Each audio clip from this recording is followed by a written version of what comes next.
Hey guys, welcome to this video. I'm Randy Chambliss with NOLA Homes Project, and I wanted to share this quick video with you guys today to share with you 3 costs to consider when buying a home. So guys, the first cost that you want to consider is your down payment on your home. You have a product called an FHA product, which allows you to put down a minimum of 3.5% down. You also have a conventional product that you can utilize that allow you to put 3% down up to 5%. So the first cost, guys, you want to consider is your down payment. The second cost you want to consider is your prepaids. Prepaids are items that's required that you prepay in advance, 12 months in advance. That includes your flood insurance, if applicable, your hazard insurance, which is your homeowner's insurance, and your taxes, your city, county, parish taxes that you are required to pay all these 3 fees 12 months in advance. So those are called prepaids. And then your third cost is your closing costs. This is typically your attorney fees, your title search fees, your title insurance, etc. That makes up your closing costs. So when you bring all 3 fees together, the first down payment may be $3,500 based on a $100,000 home loan. So on a $100,000 home loan, 3.5% down will be $3,500.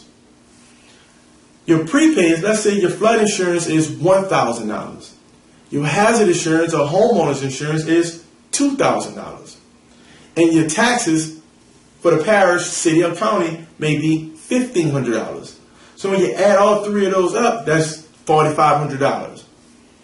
Your closing cost fees typically may be $2,000 to $3,000, depending on the purchase price. But let's use, for example, $2,500. Now again, this is all estimate. I'm just using this as an example purposes, right? So when you add all 3 of these fees up, that's a total out-of-pocket cost of $10,500 that you have to come to the table with to purchase a home based on a $100,000 home loan. So I hope that makes sense. So here's some things that you want to know as well. FHA, if you're using an FHA product, allows you to receive up to 6% seller concession from the seller, up to 6%. In a conventional product, you can receive up to 3% seller concession. What does that mean? Well, the sellers are motivated to sell. And depending on how motivated they are to sell, they may consider helping you to pay some of your closing costs and prepaids. Now, these seller concessions, whether it's the 6% or 3%, only can cover either the prepaids or the closing costs or both. It cannot cover the down payment. So that's something that you have to remember. So the next is a gift. You may receive a gift for some of these funds from a family member, mom, dad, brother, etc.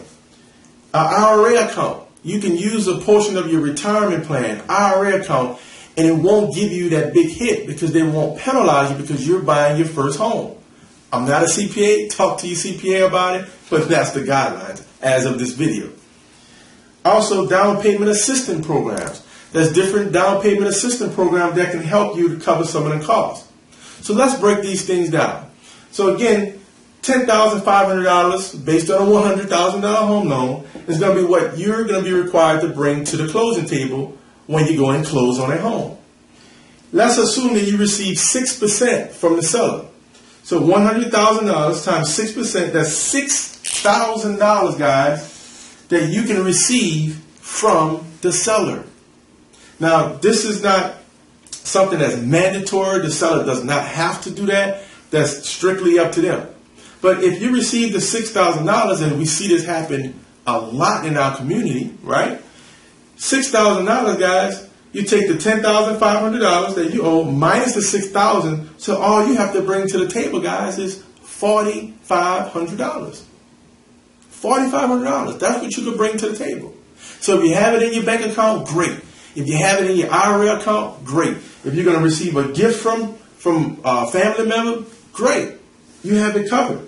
If you're going to receive a portion of it from a down payment assistance program, great, you have it covered. But I wanted to share with you guys this information so you can see that buying a home, guys, is not what you may think. You don't have to put 20% down, 15% down, even 10% down. Because if you're going to be an owner-occupied, then you qualify for an FHA loan. You follow me? Now, having said that, here's something I want you to be aware of too. The down payment assistance program, some people call it a grant, different things like that. This is, I like to say, this is my opinion. Since it's my opinion, it's not up for debate. As a mortgage loan originator, when you receive funding from a down payment assistance program, they may give you 3% to 4% of the loan amount. Here's what they don't tell you guys. That the interest rate that you're going to pay for the down payment assistance program to receive this 3% to 4%, the interest rate is going to be slightly higher than if you use these traditional methods. So keep that in mind. So if you're okay of paying a little extra interest rate to receive this down payment, then by all means, do what you have to do for your family.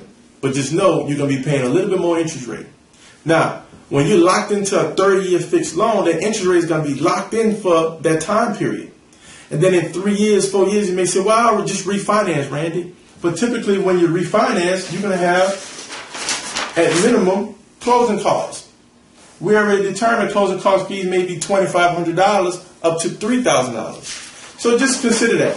If you're going to receive 3% or 4%, 4% of $100,000 is what? $4,000.